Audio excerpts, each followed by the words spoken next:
다사다난했던 2023년 한 해가 저물어가고 있습니다. 금년이 이제 얼마 남지 않은 이때에 예수 믿지 않는 세상 사람들은 저물어가는 한 해를 송년의 아쉬움 속에 보내고 있지만, 예수님 탄생하신 이 성탄의 기쁜 소식은 절망과 또 어둠의 그늘 속에 놓인 그 수많은 사람들에게 새 희망의 불씨가 되어서 온 누리에 비치게 될 것입니다. 또한 다가올 새해에는 하나님께서 예수 믿는 우리들을 통해서 어떤 새로운 일들을 또 만들어 가실지, 이루어 가실지, 그 하나님을 향한 기대의 마음에 이제 우리가 설렘 속에 희망의 노래를 불러봅니다. 하나님을 향한 이 희망과 그 기쁨의 노래가 오늘 예배하기 위해서 함께 모인 우리 모든 성도님들, 우리 모두의 입술 속에 하나님을 향한 그 기쁨과 희망의 노래가 넘쳐나기를 주의 이름으로 축복을 드립니다. 우리나라 야사에 전해 내려오는 이야기, 야사라고 하는 것은 민간인들이, 그냥 서민들이 쓴 역사를 야사라라고 이야기를 하는데, 거기에 내려오는 이야기 가운데 이런 이야기가 있습니다. 우리 조선시대의 14번째 임금이 선조 임금입니다. 임진왜란 때 도망갔던 그 선조 임금이죠. 선조가 전쟁으로 인해서 급하게 지방으로 피신을 가게 됩니다. 일반 평민복장을 하고 피난길에 오르니 왕은 몇몇 신하들과 함께 어느 시골 마을에 도착을 하게 됩니다. 그 시골 마을에 한 농부집에 들어가서 잠시만 쉬었다 가기를 청하자, 농부는 그분이 임금님인 걸 알았을까요? 몰랐을까요? 전혀 모르죠. 전혀 모른 채, 그럼에도 자기 집에 온 손님이기에 그래도 기꺼이 환대를 해주면서 자기 집에 며칠 동안 머무를 수 있도록 자리를 마련해 주었습니다. 이제 며칠을 그 시골 농부의 집에서 편안하게 보내다가 나라가 어느 정도 평정이 되어서 임금은 다시 궁궐로 돌아가게 됩니다. 여전히 자기의 신분을 밝히지 않는 이 선조 임금은 농부에게, 이보시오 농부, 내 그동안 신세를 참 많이 졌는데 너무너무 고마웠어. 나를 그렇게 따뜻하게 환대해주고 며칠 동안 방도 내어주고 식구처럼 따뜻하게 대해줘서 너무 고맙소. 자, 내가 그동안 진 그 신세에 보답을 하고 싶어서 그러는데, 혹여 마음에 이루고 싶은 소원, 뭔가 그 소원 있으면 나에게 말을 좀 해보시오 라고 소원을 말해보라고 합니다. 그러자 농부는, 아닙니다. 제가 뭘 바랄 게 있겠습니까? 그저 당신이 또 나의 말벗이 되어주셔서 저 또한 기뻤답니다 라고 농부가 대답을 합니다. 그러자 선조 임금은, 허허, 이 사람, 세상에 소원 없는 사람이 어디 있겠어? 그래도 분명 소원이 있을 테니 한 가지만 내게 그 소원을 말해보시구려 라고 또 임금이 재촉을 합니다. 그러자 농부는 마지못해서 한 가지 소원을 이야기합니다. 그래, 그러면은 꼭 말하라고 하니까 한 가지만 말하겠어. 이제 얼마 후면은 내 환갑입니다. 내 환갑인데 자식들이 이 못난 아비를 위해서 환갑잔치를 준비를 하고 있나 보. 혹여 그때 시간이 되걸랑 내 환갑잔치에 오셔서 그 잔치에 참석을 해줬으면 참 좋겠어라고 환갑잔치에 그렇게 초청을 합니다. 선조는 이 시골 농부가 마음도 후덕하고 또 그에게 며칠 동안 신세도 많이 졌기에 참 고마운 사람이기에, 그래, 당신 환갑날 내 꼭 참석하겠소 하고 말을 남기고 떠났습니다. 얼마 후에 농부의 환갑 잔칫날이 되었습니다. 잔치가 한참 진행되고 있을 때에 임금님이 신하들을 거느리고 그 시골 마을 이 농부의 환갑잔치에 참여를 하게 됩니다. 그 일이 있은 후에 인심 좋은 그 농부는 이랴 하루아침에 그 고을에서 그 지방에서 유명세를 타게 됩니다. 당연하지 않겠습니까? 그 마을, 그것도 그 농부의 집에 누가 행차를 한 겁니까? 임금님이 행차를 했는데, 임금님이 그 농부의 집에 들어갔는데, 여러분, 그 농부가 유명해지지 않았겠습니까? 사실 임금님은 그 집을 방문한 시간이, 머문 시간이 얼마 되지 않았습니다. 그러나 시간이야 얼마 있지 않았다 할지라도 임금이 집에 다녀갔다라는 그 사실 하나만으로도 그 농부에게는, 그리고 그 마을에는 큰 영광이 아닐 수가 없었다라고 하는 것이죠. 여러분, 우리가 만나는 수많은 사람들 가운데 한 사람의 존재가 이렇게 중요합니다. 때로는 우리가 별로 소중하게 여기지 않는 그런 만남이라 할지라도, 하지만 그 한순간에 그 한 번의 그 만남이 때로는 내 인생을 바꾸는 어떤 특별한 계기, 터닝 포인트가 되기도 하고요. 때로는 그 한 사람과의 그 만남으로 인해서 엄청난 것을 얻기도 하고 때로는 잃어버리기도 하게 됩니다. 내가 그때 그 사람만 안 만났으면, 그 사람만 내가 몰랐다면 내 신세가 이렇게까지 되지는 않았을 텐데 라고 후회하는 경우도 있고요. 또 내가 그 사람을 만남으로 인해서 내가 내 인생이 이렇게 잘 되고 이렇게 복되고 이렇게 행복하다, 또 좋은 또 만남이 되기도 합니다. 이처럼 한 사람의 영향력은 그만큼 중요하다라고 말씀을 드릴 수가 있습니다. 여러분, 우리가 세상을 살아가면서 만나는 세상 사람들과의 만남도 이만큼 중요할진데, 우리 사람들보다 능력도 있으시고 권세가 있는 어떤 그 신적인 존재, 그 신적인 존재를 만난다는 것은 더더군다나 중요하지 않을 수가 없는 것이죠.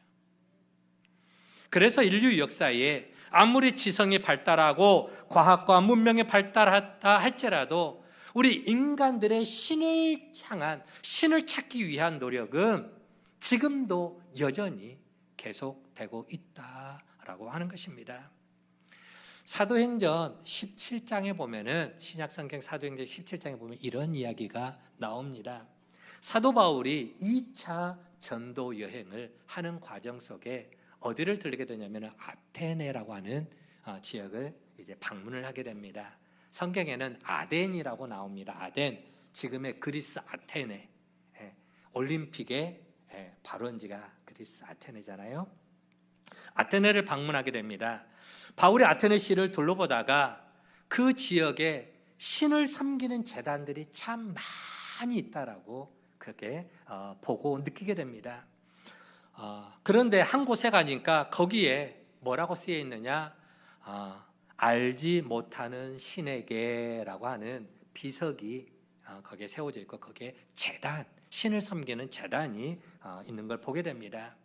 당시 그리스 아테네 사람들은 참 많은 신들을 섬겨왔습니다. 우리가 잘 아는 그리스 신화 알잖아요. 그리스 신화, 제우스 신, 혹은 또 무슨 신이 있습니까? 헤라클레스 신, 무슨 신 하면서 로마의 신화에 보면 그리스 신화에 보면 많은 신들의 이야기가 나오지 않습니까? 그처럼 그리스 사람들은 참 많은 신들을 섬깁니다.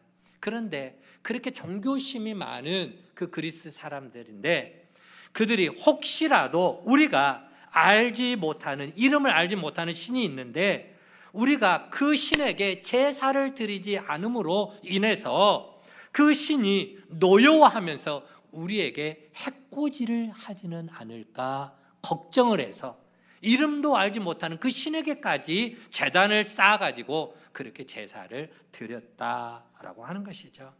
그만큼 종교심이 매우 강했던 그리스 사람들인 걸 알 수가 있습니다.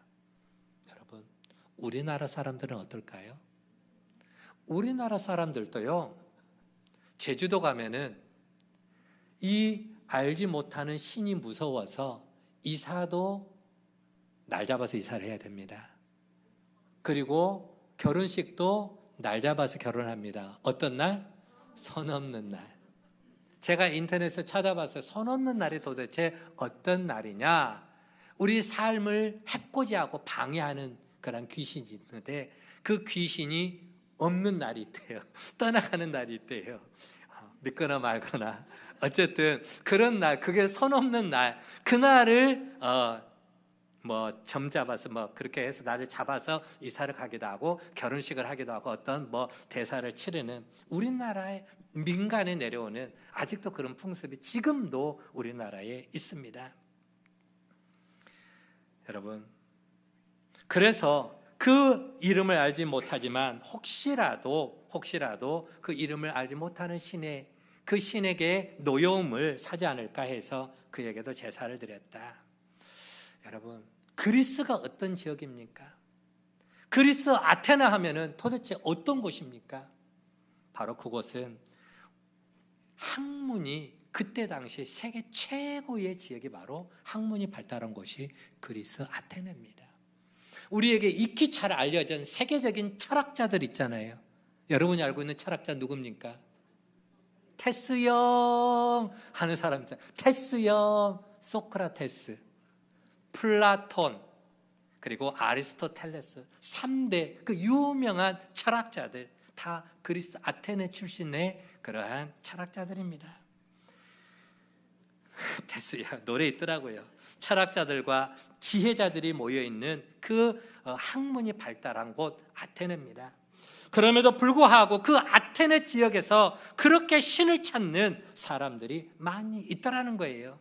심지어 이름도 알지 못하는 그런 신에게까지 찾아서 제사를 드릴 정도로 그들은 종교심이 굉장히 강했다라고 하는 것입니다.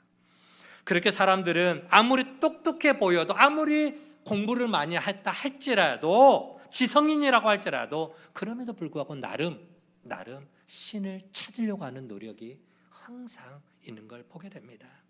그래서 우리 인간보다 힘이 세다고 생각되는 어떤 존재를 인간이 만들어 나가는 거예요. 신격화를 만들어 갑니다. 북한에 가면은 김일성, 김정일, 김정은 이제는 그 딸까지 4대에 걸쳐서 신격화를 만들어서 그들을 우상화하고 그들의 말이 곧 하나님 말처럼 받들어 섬기는 참 안타깝죠. 그런 나라가 있지 않습니까? 자기보다 힘이 세다고 생각되는 존재를 신격화해서 그것을 신이라고 부르고 그에게 제사를 드립니다. 하지만 여러분, 우리 인간이 그렇게도 부단하게 신을 찾기 위해서 노력하는데 인간이 신을 찾고 싶다고 해서 찾을 수가 있습니까? 만나고 싶다고 해서 만날 수가 있습니까? 아니에요. 신은 우리 인간의 노력으로 찾아지는 만날 수 있는 그런 존재가 아니다라고 하는 것입니다. 성경은 우리에게 분명하게 가르쳐 줍니다. 참된 신은 우리 인간이 찾으려고 해서 찾아지는 게 아니라 신이 직접 우리 인간에게 다가와서 자신을 계시해 주는 겁니다. 자기를 보여주는 거, 알려주는 거죠. 그래야 만날 수 있는 게 바로 신이다. 우리 인간이 신을 만날 수 있다라고 하는 것이죠. 자신을 친히 계시해 주심으로 우리 인간이 만날 수 있었던 신, 바로 그분이 성경에서 말하는 여호와 하나님이신 줄 믿으시기를 바랍니다. 하나님이 먼저 우리 인간에게 다가와 주셨고 나는 이런 분이다. I am I. 나는 스스로 있는 자다. 모세가 먼저 하나님을 찾았습니까? 하나님이 먼저 모세에게 다가가셨습니까? 하나님이 먼저 다가가셨죠. 아브라함이 먼저 하나님을 찾았습니까? 하나님이 아브라함아 찾았습니까? 하나님이. 성경을 읽어보십시오. 모든 장면에는 하나님이 먼저 인간에게 다가오십니다. 신이 먼저 다가와서 나는 이런 하나님이다 라고 알려주죠.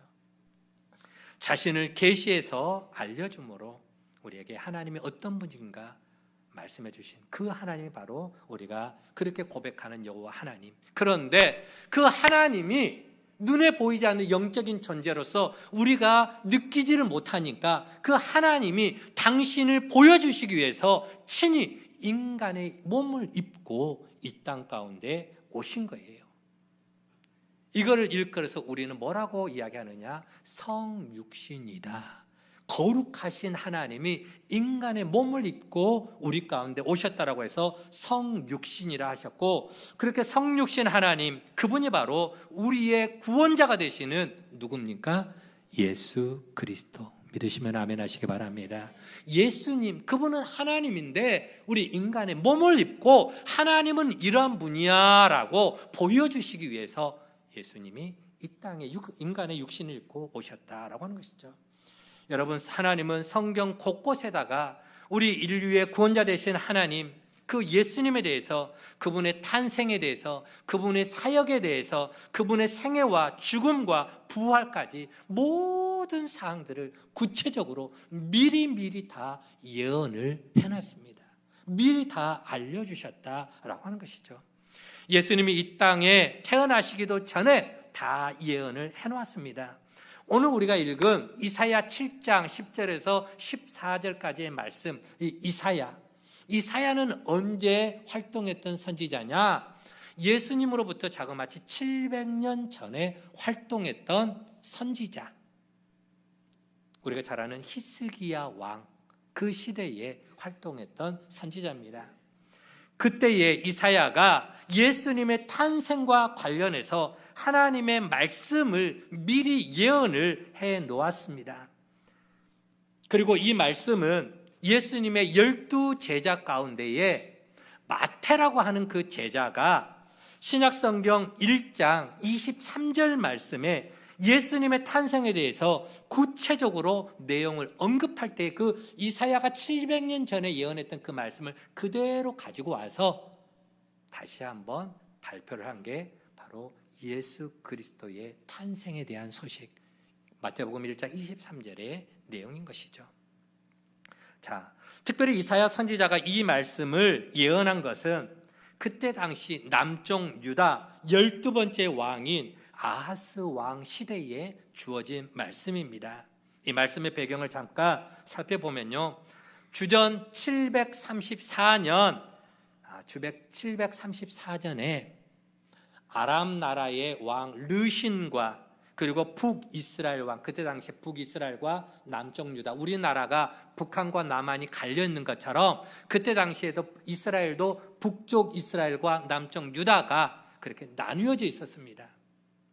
나뉘어져 있는 그 상황 속에서 이제 아람 나라라고 하는 그 이웃 나라하고 그 다음에 북쪽 이스라엘 베가 왕인 북이스라엘과 연합을 했어요. 연합해가지고 어디를 침공해 들어오느냐? 남유다를 침공해 들어오는 겁니다. 좀 더 쉽게 말하면 중국하고 북한이 짝짝꿍 해갖고 우리 남한을 쳐들어온 것과 같다라고 말씀을 드릴 수가 있습니다. 그래서 남유다의 수도인 예루살렘을 완전히 포위해버립니다.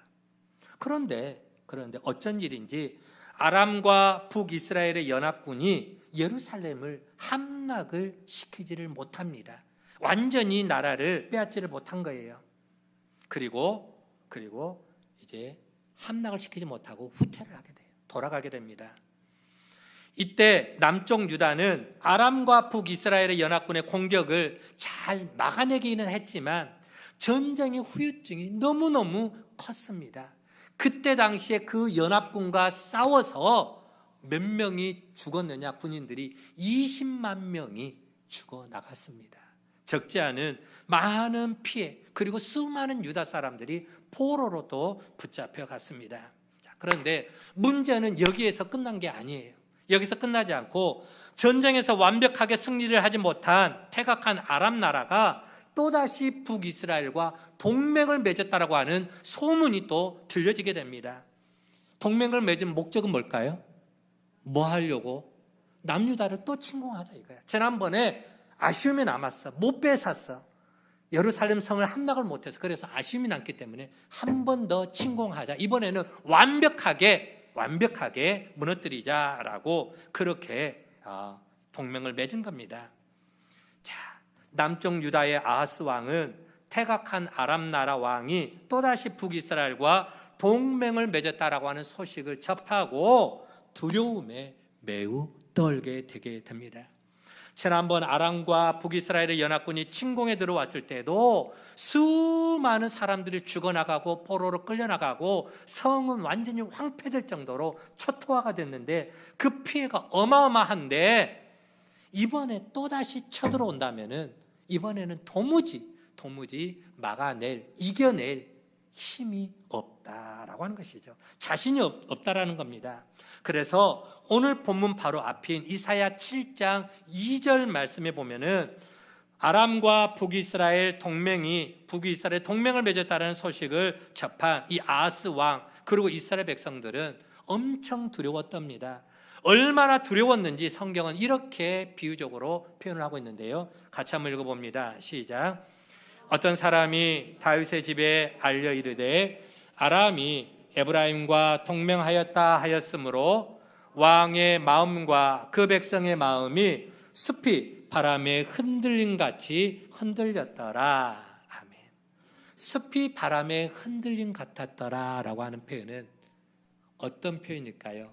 쉽게 표현하면은 사시나무 떨듯이 떨었다라고 그렇게 표현할 수가 있습니다. 두려워서 그 소식을 듣고 동맹을 맺고 또다시 쳐들어온다는 그 소식을 듣고 이 아하스 왕과 이스라엘 백성들이 사시나무 떨듯이 이제 막 떨게 되는 거죠.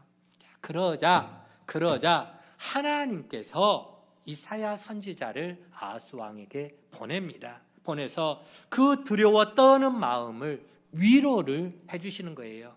두 가지의 말씀으로 위로를 해주시는데 그 첫 번째는 이사야 7장 4절 말씀에 이렇게 말씀을 주십니다. 이사야 7장 4절 말씀에요. 같이 한번 읽어보도록 할게요. 시작.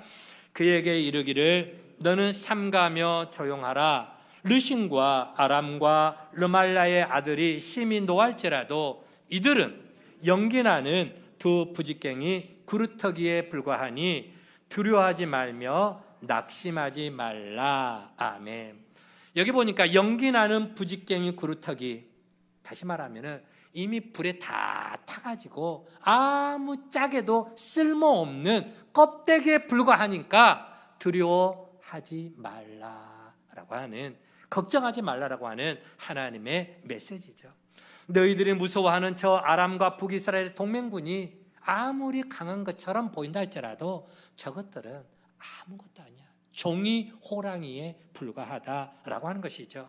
비록 사람의 눈에는 튼튼하고 강한 지팡이처럼 보이겠지만 사실은 불에 타다 남은 부직갱이에 불과하다, 종이 호랑이에 불과하다. 그러니 두려워하지 말고 그들로 인해 낙심하지 말아라. 별거 아닌 거 가지고 너무 그렇게 호들갑 떨지 말아라 라고 자신감을 불어넣어주는 겁니다. 하나님께서 이사야 선지자를 통해서 주신 두 번째 위로는 뭐냐? 두 번째 위로는 하나님이 친히 너희와 함께 동행해 주겠다, 함께 해주시겠다라고 하는 약속의 말씀, 그게 바로 오늘 우리가 읽은 본문의 말씀입니다. 그럼에도 불구하고 유다 왕 아하스는 이렇게 위로하고 이렇게 도와주겠다고 하는 하나님의 제의를 이런 지하에 다 거절을 해버리게 됩니다. 하나님이 도와주겠다고 하는데도 싫어하는 거예요. 대신에 아하스 왕은 하나님 대신, 눈에 보이지 않는 하나님 필요 없어요.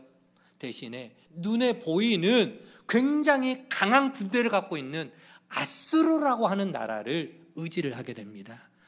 하나님, 차라리 도와주려면은 하나님이 돕지 말고 저 아수르를 우리는 더 의지하겠습니다. 아수르를 우리에게 붙여주십시오 라고 이야기를 하는 거예요. 당시에 아수르는 강대국입니다. 막강한 군사력을 보유하고 있는 나라입니다.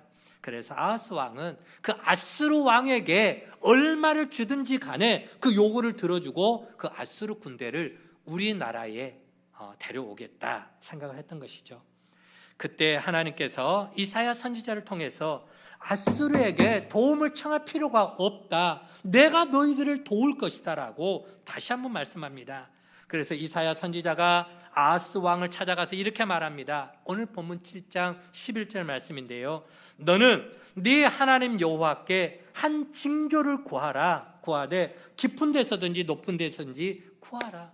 하나님께서 도와주겠다고 하는 징조를 보여주십시오 라고 한 것을 구하라. 그러면 내가 보여주고 내가 너희를 도와줄 것이고 내가 그 대적들을 물리쳐 줄 것이다 라고 하나님께 징조를 구하라고 이야기하죠. 즉 네가 아람과 북이스라엘의 동맹군으로 인해서 깊은 절망과 두려움에 빠져 있을지라도 네가 하나님께 도움을 요청하면은 내가 반드시 너를 도와주겠다. 그런데 아하스의 반응이 가관입니다. 아하스는 이사야 선지자의 말을 거부하죠. 그래서 12절 말씀 보면은 나는 징조를 구하지 않겠습니다. 한마디로 하나님 필요 없습니다.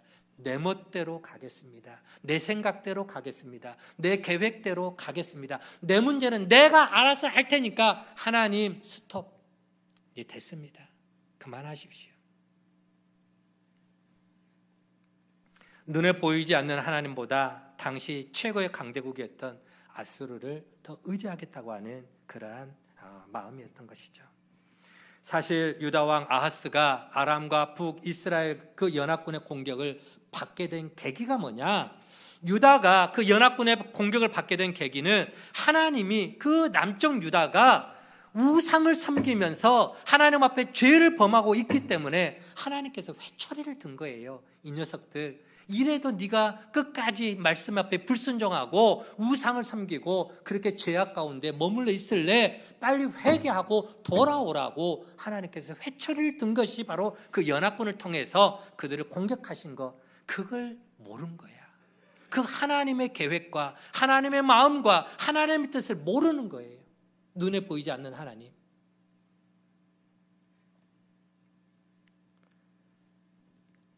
아하스 왕은 여전히 뉘우치지 않고 하나님께로 돌아오지도 않았습니다. 계속해서 하나님의 마음을 아프게 했던 것이죠. 이렇게 하나님의 마음을 아프게 하고 하나님을 믿지도 못하고 하나님께로 돌아오지도 않는 죄악 가운데 머물러 있는 아하스 왕이었지만 그럼에도 하나님은 사랑하는 당신의 자녀들을 포기를 하지를 않습니다. 뭘 하지 않는다고요? 포기하지 않는다. 여러분, 자식들이 말 좀 안 듣는다고 그 자식을 포기하는 부모가 있겠습니까? 그래, 나가려면 나가, 필요 없어.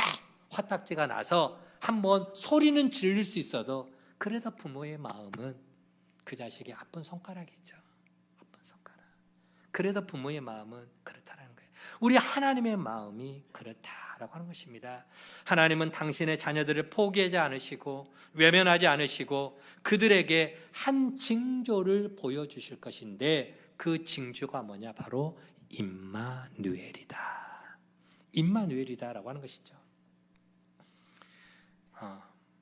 여러분, 신약 성경 맨 첫 부분인 마태복음 1장 23절 말씀 보면은 하나님께서 때가 되어 이 땅에 보내주신 그 메시아 아기 예수님의 또 다른 이름이 뭡니까? 임마누엘이다.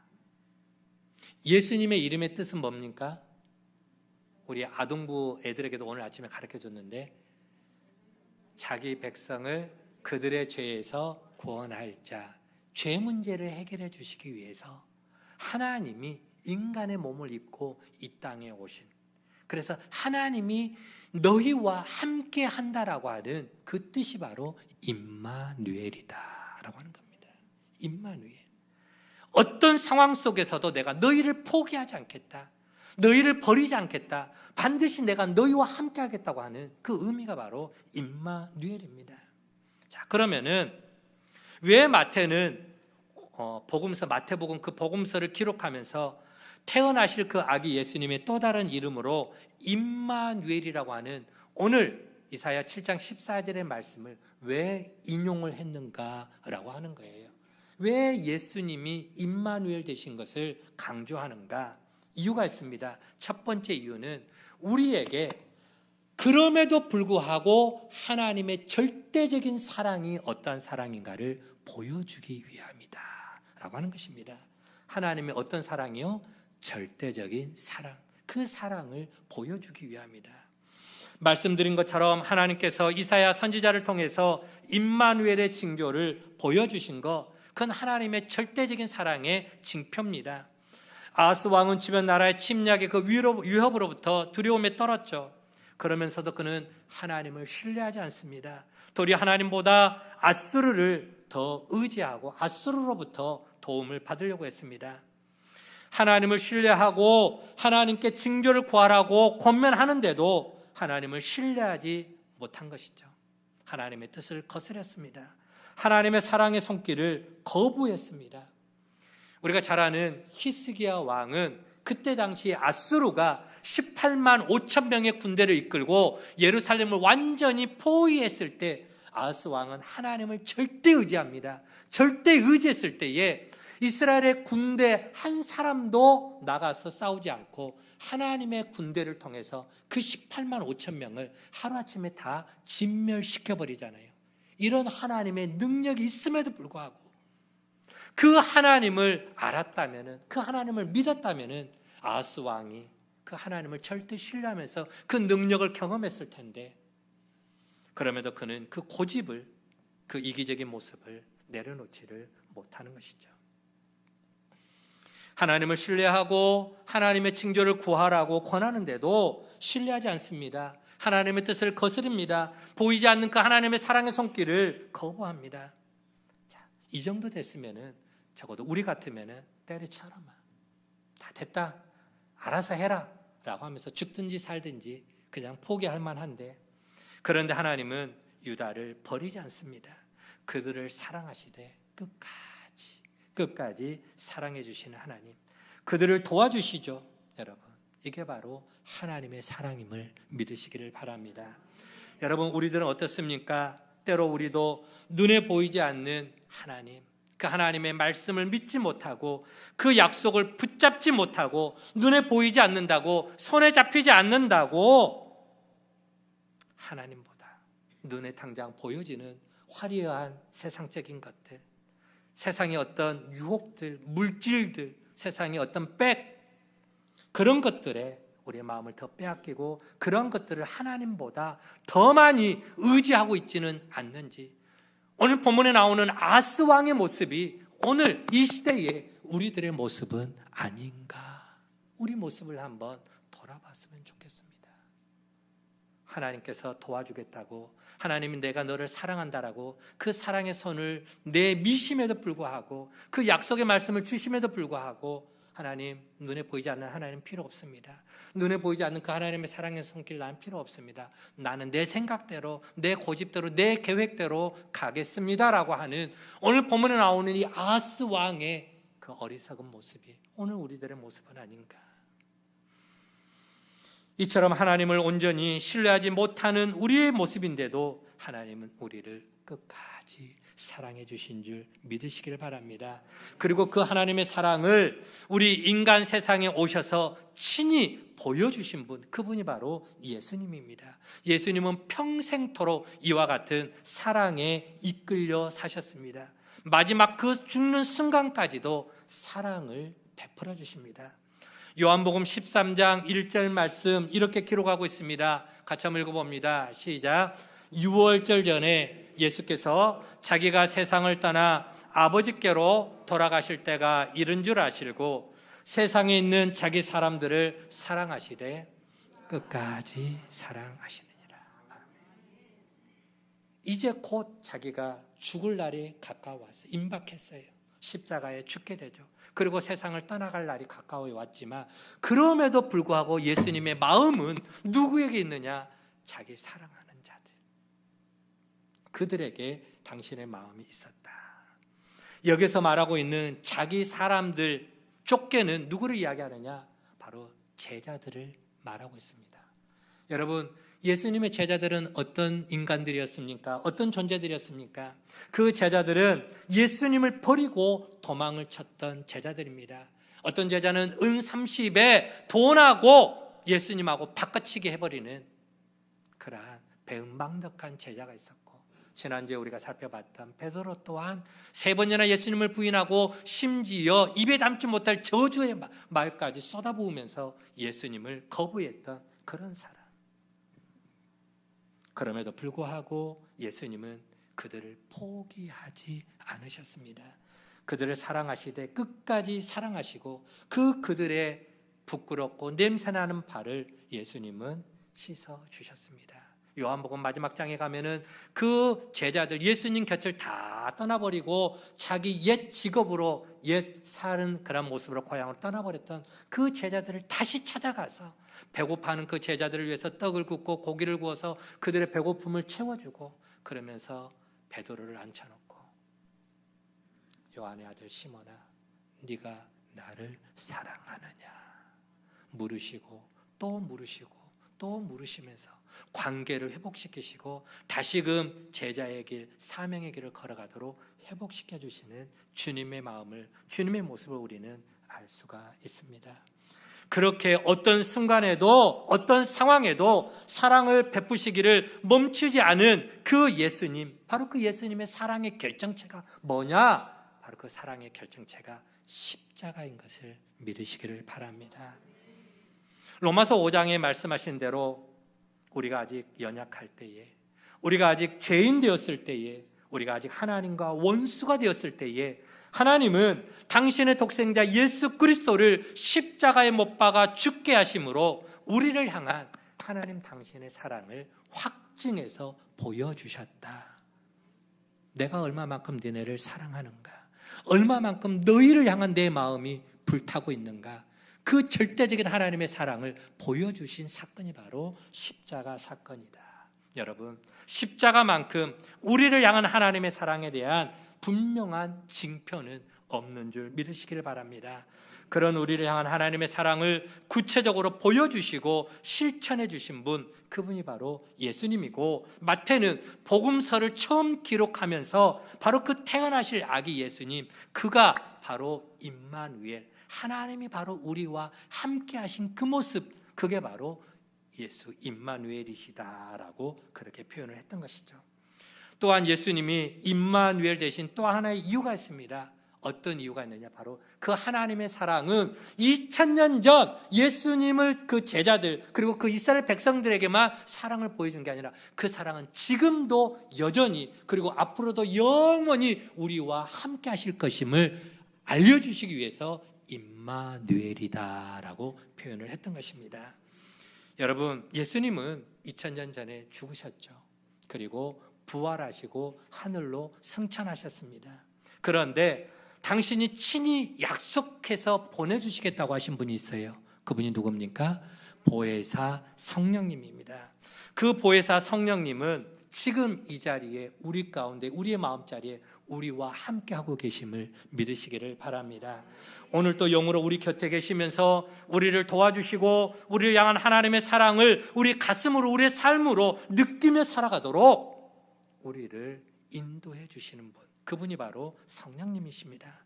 예수님은 지상에서의 삶을 모두 마치고 하늘로 올라가셨지만 그 예수님을 통해 우리에게 보여주신 그 하나님의 사랑은 오늘도 성령님을 통해서 우리에게 계속되고 있다라고 하는 거예요. 그래서 예수님은 임마누엘이십니다. 예수님은 하늘로 승천하시기 직전에 이렇게 말씀하셨죠. 마태복음 28장 마지막 20절에 볼지어다 내가 세상 끝날까지 너희와 항상 함께 있으리라. 이 말씀이 곧 마태복음의 마지막 성경 구절입니다. 마태는 복음서 마태복음을 기록하면서 바로 첫 번째로 예수님이 임마누엘로, 즉 하나님이 우리와 함께 하시기 위해서 임마누엘로 오셨다라고 하는 것을 맨 앞에 첫 장에 기록을 했고요. 맨 마지막 28장 마지막 끝절에도 뭐라고 말씀하고 있습니까? 세상 끝날까지 임마누엘로 우리와 함께 할 것이다. 그렇죠? 지금도 우리와 함께 하시지만 앞으로도 영원토록 우리와 함께 하겠다고 약속하신 그 사실을 마태는 분명하게 증거를 하고 있는 겁니다. 여러분, 그렇습니다. 예수님은 세상 끝까지 우리와 함께 하십니다. 우리와 함께 하시기 위해서 예수님은 그 영광된 하늘 보좌를 내려놓고 낮고 찬한 이 땅 가운데 우리 가운데 오셨던 거죠. 그래서 아기 예수님의 성탄은 뭐냐? 임마누엘인 줄 믿으시기를 바랍니다. 아기 예수님의 성탄은 곧 하나님이 우리와 함께 하시는 바로 징표인 것입니다. 우리가 하나님을 알지 못하는 지난 날에도 그 하나님은 우리와 함께 하셨고 지금도 우리와 함께 하시고 영원한 하나님 나라에 이를 때까지 임마누엘 되신 예수님은 단 한순간도 우리를 떠난 적이 없는 줄 믿으시기를 바랍니다. 한번 따라 봅시다. 임마누엘, 하나님이 우리와 함께 하신다. 아멘. 여러분, 이보다 더 귀한 사랑이 세상에 어디 있습니까? 우리가 아무리 낙심되고 우리가 아무리 공관위를 당한다 할지라도 하나님께서 나와 함께 하신다면 세상에 두려울 곳이 없는 줄 믿으시기를 바랍니다. 이 사실을 일찍이 알았던 사도 바울은 이렇게 로마서 8장에서 고백을 하고 있습니다. 로마서 8장 31절에서 37절에 있는 내용인데요, 같이 한번 읽어봅니다. 시작. 만일 하나님이 우리를 위하시면 누가 우리를 대적하리요? 누가 정죄하리요? 누가 우리를 그리스도의 사랑에서 끊으리요? 환난이나 공고나 박해나 기근이나 적신이나 위험이나 칼이랴, 이 모든 일에 우리를 사랑하시는 이로 말미암아 우리가 넉넉히 이기느니라. 아멘.